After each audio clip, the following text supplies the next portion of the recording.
Assalamu alaikum жалпы мекендештер, сіздер менен кайрадан эле Москва бар. Аккеме студиясында окуялар, жаңылыктар жана кабарлар менен саламатсыздарбы? Иш күнүңүздөр ийгиликтүү, берекелүү болсун. Москвадагы маанилүү кабарлар менен тааныштырабыз, бирден лайк басып колдоп кетиңиз.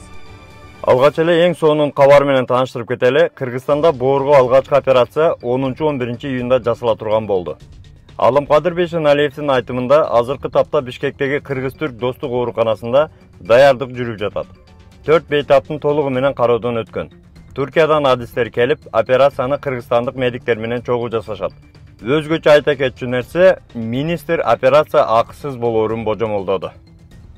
Клиника Асмет жана үй бүлөлүк клиника. Клиникада терапевт, гинеколог, уролог, кардиолог, хирург, гастроэнтеролог, лор, дерматовенеролог, невропатолог, стоматолог жана педиатр кабыл алат. Ошондой эле лаборатордук анализдердин бардык түрүн тапшыра аласыз. Дарыгерлер бейтаптарды текшерүүдө, жаңы акыркы үлгүдөгү эксперттик УЗИ колдонушат. Бардык адистер жогорку билимге ээ жана өз кызматтарында 10 жылдан ашуун эмгектенип келишет. Ошого карабай, баалары сиздин капчыгыңызга төп келет.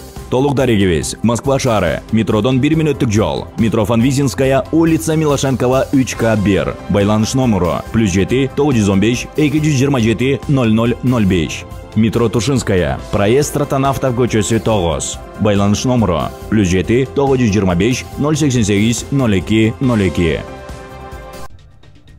Жакынкы айларда бийлик бардык категориядагы дарыгерлердин маянасын 50-100%га көтөрөт.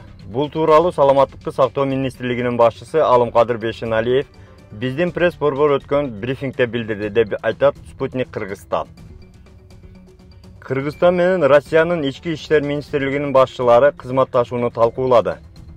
Министр Улан Ниязбеков Россиянын ички иштер министринин жогорку окуу жайлардагы Кыргызстандын квалификациялуу милиция кызматкерлерин кадрларды даярдаган мыкты окуу жайлардан экендигин белгилеген.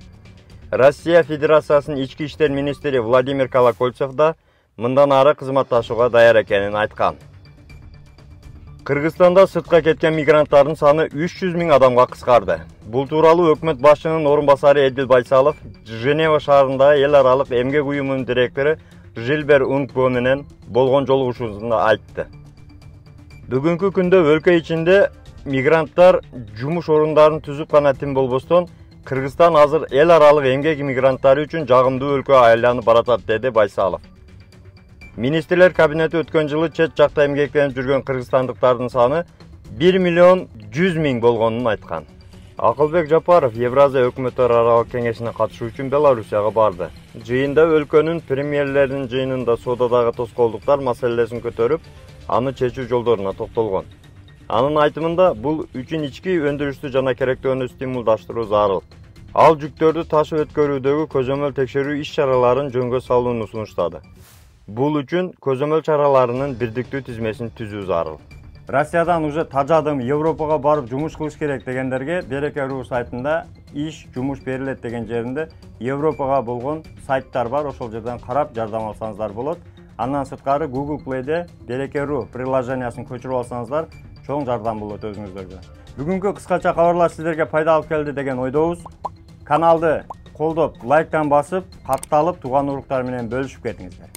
Арзан, таза, жумшак, жаш кунажындын халал союлган эттерин заказ кылыңыздар. Үйүңүзгө бекер жеткирилет. Килограммы 540 рубльдан. Номерлер экранда, эсен ажы кызматта. Кантсе да бөтөн жерде өзүңүздөргө сак документтерге так болуңуздар. Таза регистрация боюнча 8936 111 7911 номерине кайрылыңыздар. Жигиттер жардам берет. Жаңа келген биздин мекендештер үчүн 8929 975 8979 номерине WhatsApp'тан жазыңыздар. Тапканыңыздарга береке, үй бүлөңүздөргө тынчылык, ар бирибиз ата мекенибизге эсен суу жакшы жетели. Жакшылыкта көрүшкөнчө аман жүрүңүздөр тугандар.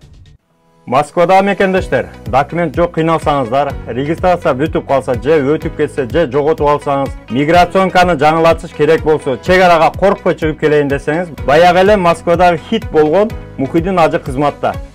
Өзү до конца айдайт, ашыкча акча албайт, документке жардам берип турлайт, даже кыйналган мекендештерди бекер ташыйт.